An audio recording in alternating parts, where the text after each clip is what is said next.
Non sempre è facile scegliere il percorso di studi da affrontare, tanti anni di impegno e preparazione per poi porsi la solita domanda: troverò lavoro?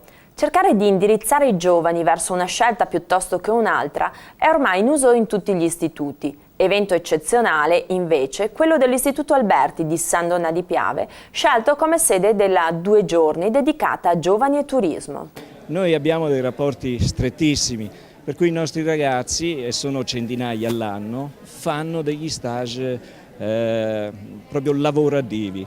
E le assunzioni, diciamo, entro i primi 3 mesi dopo il diploma ci porta ad avere circa un 60-65% di ragazzi che trovano un posto di lavoro.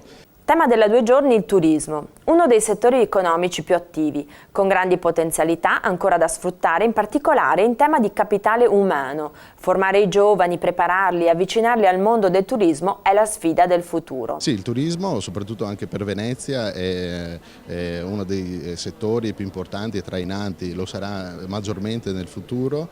Noi contiamo molto nelle nostre scuole di cercare di trovare una via con i ragazzi di inserirli in questo mondo che avrà dei spunti importantissimi. Orienta Giovani è l'evento annuale che Confindustria dedica all'incontro tra gli imprenditori e gli studenti e alla discussione sulle scelte formative che possono favorire l'inserimento dei ragazzi nel mondo del lavoro.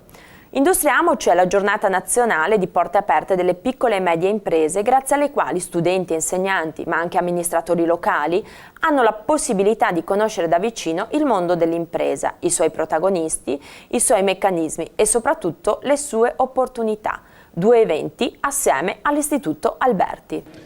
A volte lontani, ma che se non trovano una sinergia non riescono a trovare le soluzioni di cui abbiamo bisogno.